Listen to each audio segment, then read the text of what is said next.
Саламатсыздар ма балдар? Сабағымызды бастаймыз.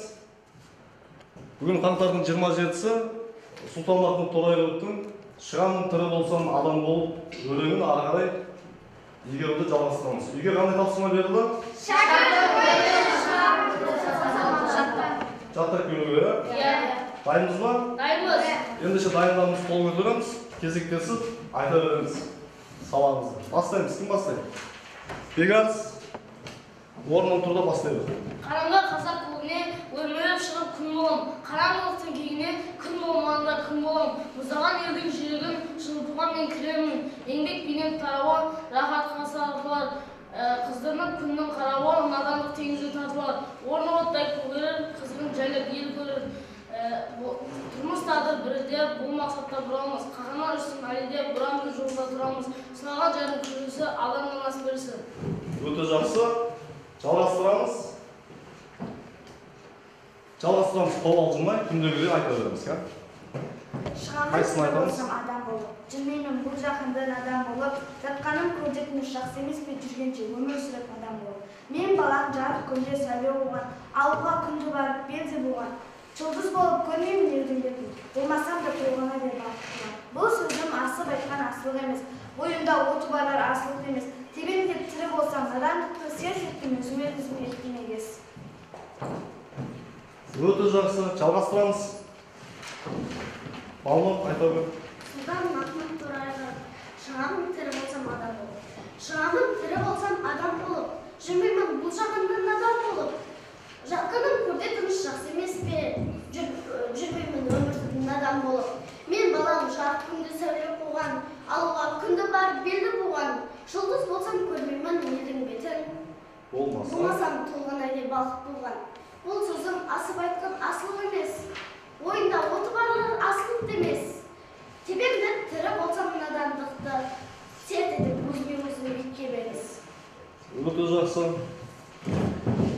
Ары қарай жалғастырамыз. Кім дайын деген дағы? Үнжі. Бері қарай шығасың ба кішкене үнжі? Шықса шығып айта бер. Кім алсын? Шығамын тірі болсам адам болып, жүрмеймін бұл жиһанда надан болып. Жатқаным көрде тыныш жақсы емес пе, жүргенше өмір сүріп надан болып. Мен балам жарық күнде сәуле қуған, ауылға күнді барып белді буған. Жұлдыз болып көрмеймін елдің бетін, болмасам толғанайдай бақыт туған. Бұл сөзім асып айтқан асылық емес, ойында оты барлар асылық емес. Тебем деп тірі болсам надандықта серт етіп өзіме еткемегес. Өте жақсы. Келесі. Шәкірт тойы. Қараңғы қазақ көгіне өрмелеп шығып күн болам. Қараңғылықтың кегіне күн болмағанда күн болам. Мұздаған елдің жүрегін жылытуға мен кірем. Еңбек бейнет тарауын рақатқа сарқылар. Қыздырып күннің қарауын, надандық теңізін тартылар. Орны отайып көгерер. Қызығын жайлап ел көрер, тұрмыс тағдыр бірде, бұл мақсатта бұралмас. Қаһарман Рүстем Әлиді тұрам деп жолда тұра алмас. Сылаған жардың бір күлсі, алдандырмас бірісі. Жақсы.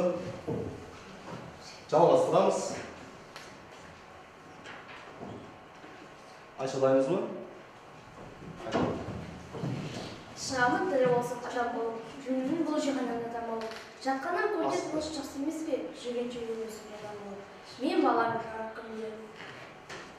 жарық күнде Сәуле қуған. Алуға күнді барып белді буған. Жұлдыз болып көрмеймін елдің бетін, болмаса бақыт толғанайдай бақыт туған. Бұл сөзім асылық айтқан асылық емес. Ойында оты барар асылық емес. Тебем деп тірі болсам надандықты серт еткен өзіме еткемегес. Жақсы. Жаңы, Үрзот айта бер. Қараңғы қазақ көгіне өрмелеп шығып күн болам. Қараңғылықтың кегіне күн болмағанда күн болам. Мұздаған елдің жүрегін жылытуға мен кіремін. Еңбек бейнет тарауы рахатқа сарқылар. Қыздырып күннің қарауы надандық теңізге тартылар. көгерер, қызығын жайлап ел көрер. Тұрмыс тағдыр бірде бұл мақсатта бұралмас. Қаһарман Рүстем Әлиде бұрам деп жолда тұра алмас. Сыланған жардың күлісі алдан бермес бірісі. Жақсы. Ары қарай. Және айтатындар бар ма? Жаппай келгенбіз.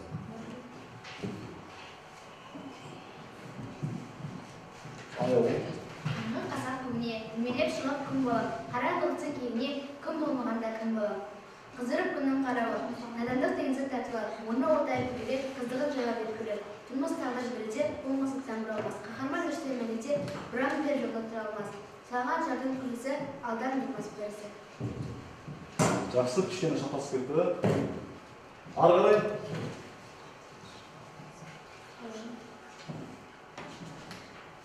Шәкірт ойы. Қараңғы қазақ кегіне өрмелеп шығып күн болар. Қараңғылықтың кегіне күн болмағанда күн болар. Мұздаған елдің жүрегін жылытуға мен кіремін. Еңбек тарауы рахатқа сартылар. Қыздырып күннің қарауы надандық теңізі тартылар. Оны тайып көгерер, қызығын желеп ел көрер. Тұрмыс тағдыр бірде бұл мақсатта бұралмас. Қаһарман Рүстем Әлиде бұрам деп жолда тұра алмас. Сыланған жардың күлкісі бұрам алдан тұрмас бірісі. Өте жақсы. Сұлтанмахмұттың өлеңдері ұнады ма сендерге балалар? Иә. Ана тілі қайнаған қанның, қиналған жанның, толғантқан көңілдің, лүпілдеген жүректің сығындысы. Онда дәм де, мән де болу керек деп Сұлтанмахмұт Торайғыров ағамыздың өзі айтқандай, енді осы ағамыздың осы шығамын тірі болып, адам болып өлеңінде не айтқысы келді екен? Сол жөнінде тереңірек сөз қозғап, сабағымызды жалғастырайық ары қарай. Тағы айтатындар бар ма? Кішкене дайындалып отырсын, айтпай қалғанда сабақтың соңына қарай уақыт қалса айтамыз, жарай ма? Енді кітаптағы қатысушыларға қараңыз. Шығамын тірі болсам адам болып өлеңінде ақын қандай мақсат қояды? Көрдік па? Болмаса мына жаққа неге қарап тапсырманы көрсеңдер болады. Осы сұрақ төңірегінде ойланып, қазір жауаптарыңызды дайындап отырыңдар.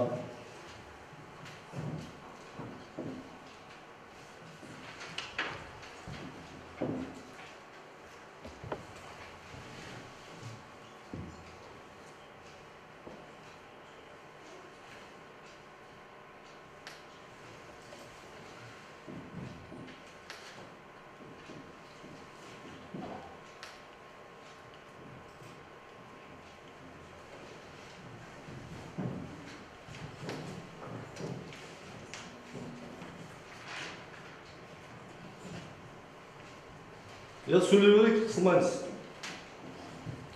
Өлеңде қандай мақсат қояды, үнжіп айтады. Надан болып өмір сүргенше, көрде жатқаны тыныш емес пе? Сол ішінде білім алып алға қарай ұмтылуға мақсат қояды. Білім алуға, ұмтылуға, білімді болуға, надандықты жоюға мақсат етеді дегені. Надан деген сөзді қалай түсінеміз? Надан дегеніміз қандай адам? Ол надан деген оқи алмайтын адам. Оқи алмайтын адам дейді дегенсіз. Тағы да толықтырамыз. Білімсіз оқымаған. Әдепсіз. Кім қалай түсінеді жаңағы? Әдепсіз дейтін адамды. Үнжіп айтады. Надан дегеніміз оқымаған сауаты жоқ адамды надан дейміз. Келсеңіз оғарыңыз. Иә. Тағы да қосатын қыздарыңыз бар ма надан сөзді? Анықтама.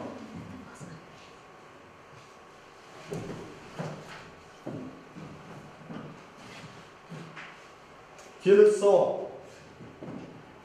Проектордегі сауалға назар аударамыз. Шығамын тірі болсам адам болып өлеңінде ақын неліктен надан болғысы келмеді. Онысы түсінікті де болып тұр, сонда да өзіміздің аузымызбен түсіндіріп кетейік. Неліктен надан болғысы келмейді? Надан болу неліктен жаман? Алмұрды айтады. Өзінің мақсат қойғысы келді, оқығысы келді. Алға мақсат қойып арманына жеткісі келді. Арманына жету үшін міндетті түрде адам білімді болу керек, надан болмау керек кез келген мақсатқа қол жеткізу үшін. Және тағы кім толықтырып кетеді? Айтады. Сынмай сөйлеп отырамыз бала. Себебі надандық ол жаман қасиет. Надан адам бақытты бола алмайды деп ойлаймын. Иә. Абай атамыз айтқандай, күллі ақылды құртатын 3 түрлі нәрсе бар, ол не? Соның бірі надандық, оның алдында екеуі не тағы?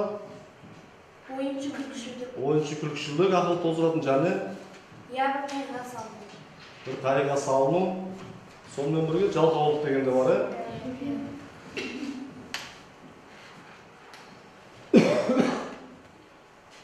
Енді осы өлеңнің балалары шығамын тірі болсам адам болып өлеңінің басты идеясы, басты айтпақ ойы не деп ойлаймыз?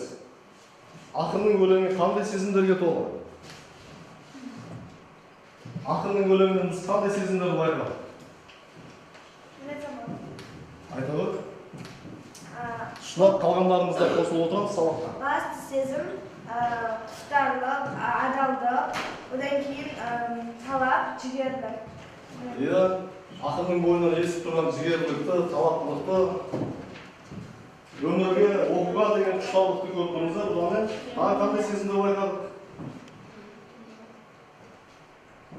Сұлтанмахмұт атамыз қандай көрініп тұр бізге осы өлеңдер барысында? Батыл, иә, батыл екені көріп тұр. Еш нәрседен қайтпайтын бір, және Батылдық және сабырлық. Ең ба? сабырлық көріп тұр ма? Жалғастырамыз ары. Өжеттілік. Осы өлеңнің басты ойы, идеясы неде?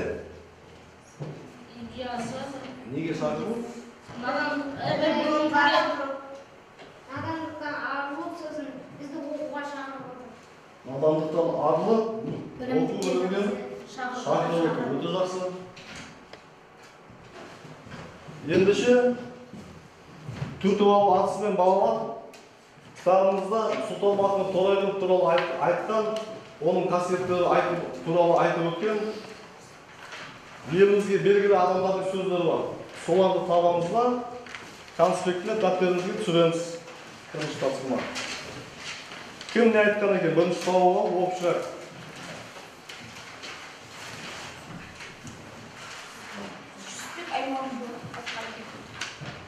Кәл Айша оқи қойып, Жүсіпбек Аймауытұлы не деп тұр?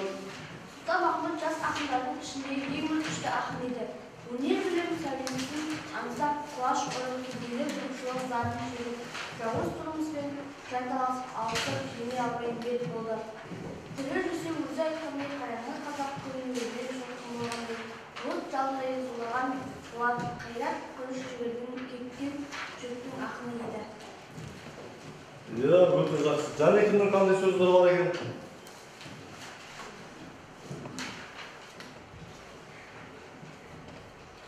Аружан. Қай ақын жазушы шығармаларында адам өмірінің болмастың дәл жасанды, көңілге қонымды сурет картиналары көп болса, қай шығармада адамның өмірден дүниеден алған әсері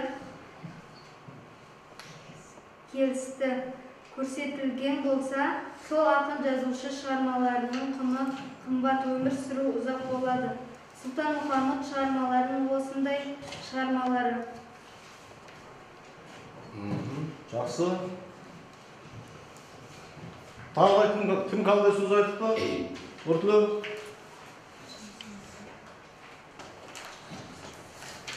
Таппапы, қаралысыңыз таппа?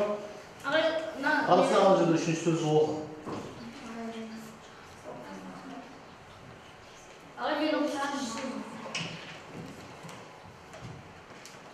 Önce okuyor. Сұлтанмахмұт 20 ғасырдың басындағы ұлттық ояну кезеңінің ел екендігін жалынды жаршысы, адамгершілік, әділдік идеялары, өнер, білімді, ғылымды насихаттаған қазақ әдебиетінің жарық жұлдызы. Өте жақсы. Енді балалар осы сөздерге қарап, арасындағы өте ұнаған сөзін дәптеріңізге түртіп алыңыз. Асықпай сауаттылық тез жазамыз.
Aramızda жас болғанымыз болса,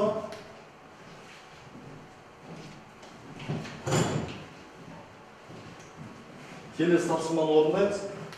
Болғандар бар ма, жақындаған бар?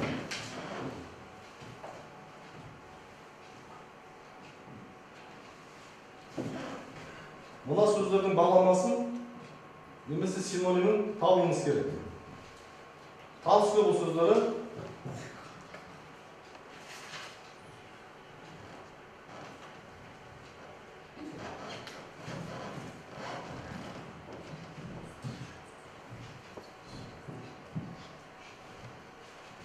оқулыққа мұқият қарасаңдар, оқулықта да жазып анықтамасын беріп қойған жерлер бар.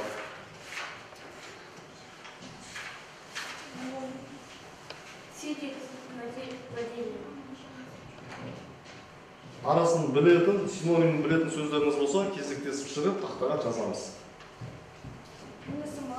Екінші тапсырма деп қояйық, мен жазамын. Жиһанның екенін жазып тұр, екінші тапсырма деп қояйық.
Жиһан, әлем, дүние жүзі деген мағынаны білдіреді деген. Келесі сөз. Толғанай деп нені айтамыз? Ай толған кезін.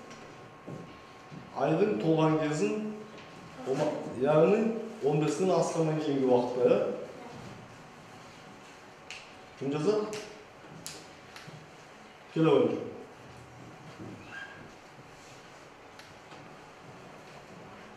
Жібекке. Жарайды кет, сетті де жаза қойып, толған айтта жаза қойып.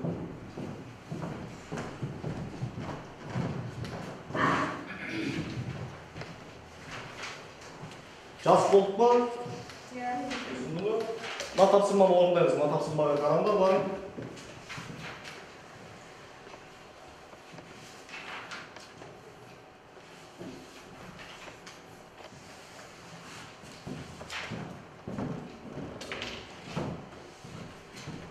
Серт ету, уәде беру, және қалай болады серт етуді? Серт ету деген біреуге серт етсең содан тұру. Уәдеде тұру керек, дұрыс оның айтып тұрған. Серт етудің және қандай балама сөзі бар, синонимі? Ант ету деген естіміз бар ма? Иә. Ант беруді. Жазайық. Келіп, толықтырып көрсек, ант ету деп басын.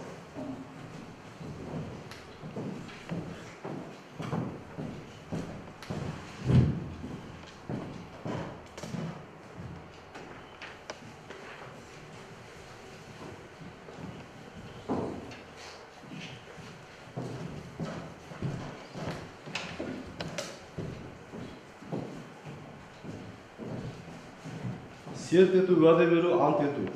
Жиһан, әлем, дүние жүзі деген мағынаны білдіреді. Келесі сөз, надан сөзін кім анықтама береді надан сөзіне? Жаңа айтып кетті надан туралы. Абай мен жүріш. Келіп.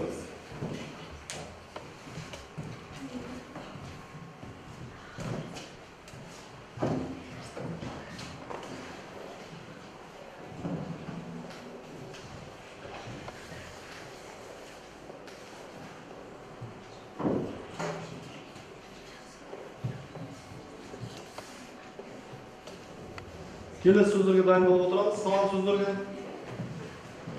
Қыздар, белсен қаралсам, сауатта.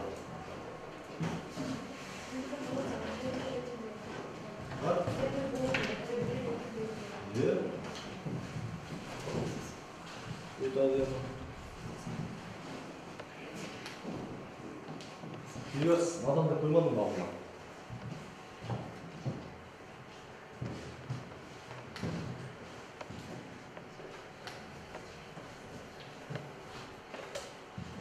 Адам ол білімсіз, оқымаған.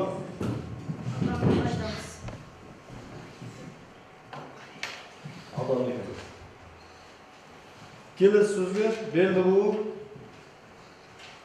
Ол тәуекел ету. Келе болған.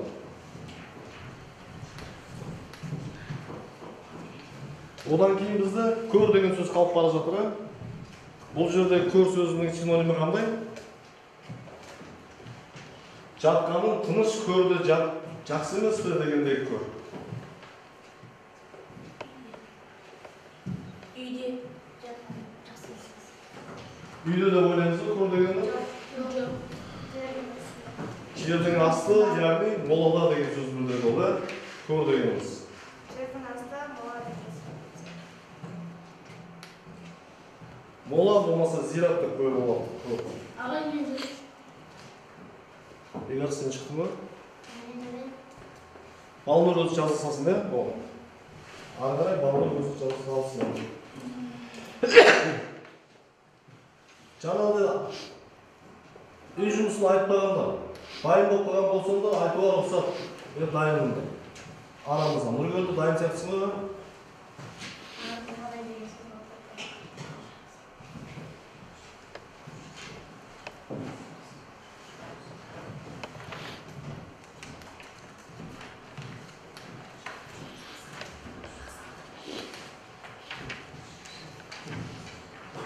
Ендеше келесі тапсырма.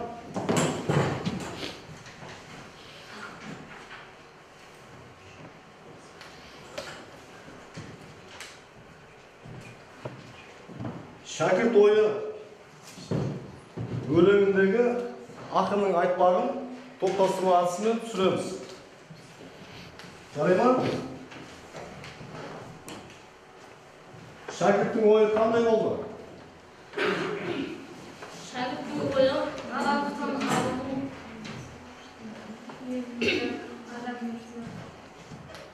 Шәкірттің ойы соны топтастыру әдісімен тақтаға түсіреміз. Абай мен жүріш. Үшінші тапсырманы қоямыз. Абай мен шықсам болман. Abi çay. Canı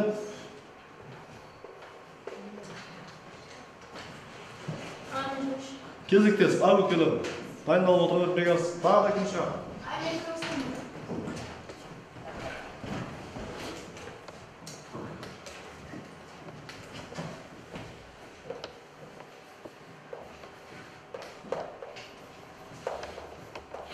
Жазған сөзіне комментарий өтіп кетейік. Адамгершілік.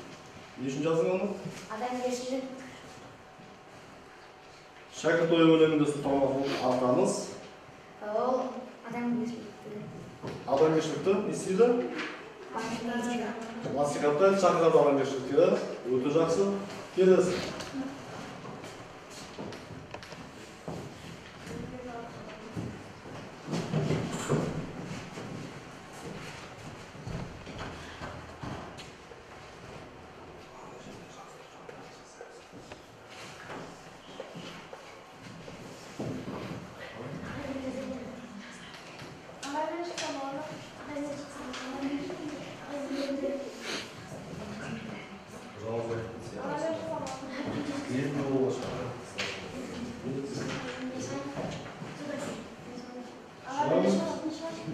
Кезіктесіп шығып жаза беріңіз.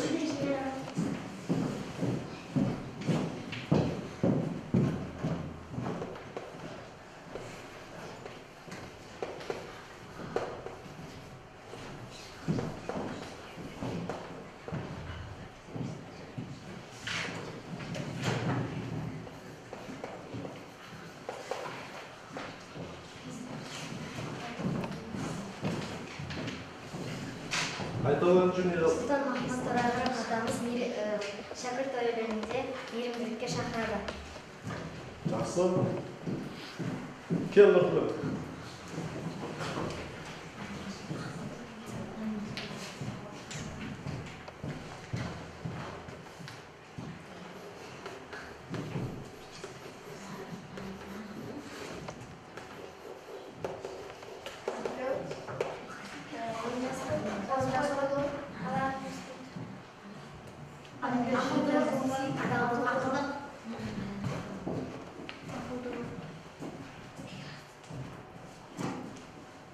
Түзетпейміз ба?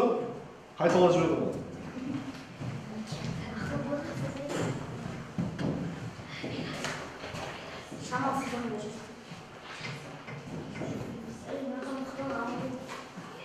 Шәкірт ойы қандай? Шәкірт неге шақырады? Білімділікке, оқуға. Солар жазылып тұрса, сол негізгі, ең негізгі шақырған нәрсе. Білімге. Ал деді. Ең алдымен неге шақырады? Шәкірт ойында ақын. Білім ғылымды игеруге шақырады бізді.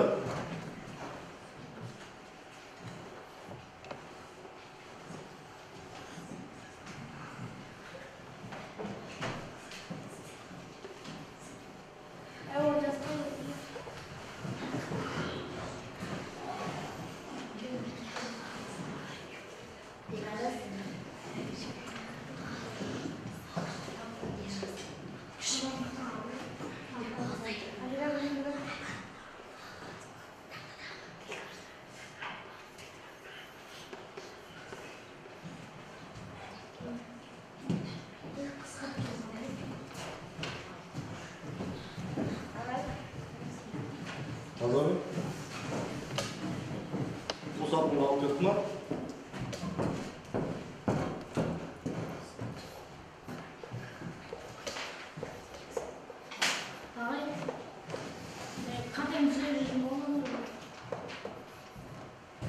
Қай сөз жаздың?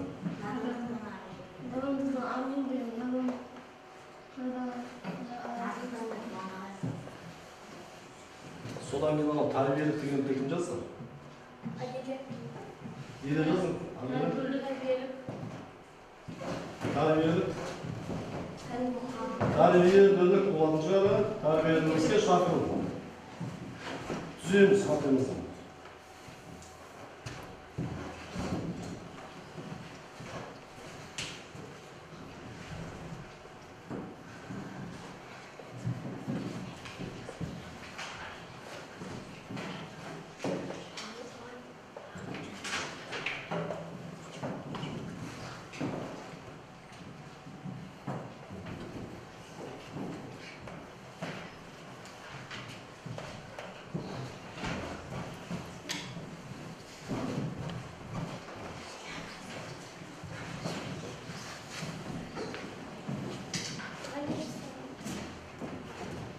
Босатың намайшы, келіп қосып көтеріңіз, толып тұрып.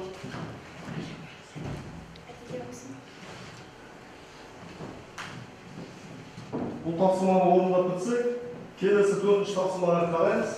Оқулықтағы ақынның алдына қойған мақсатын өлең мәтініне сүйеніп жазып шығыңдар. Тірі болсам адам болып шығамын деп бастаймыз да, өлеңнен не түсіндік? Өлеңнің мағынасын қара сөзбен мазмұндап жазамыз. Түсінікті ма тапсырманы? Түсінікті ма? Шығамын, тірі болсам адам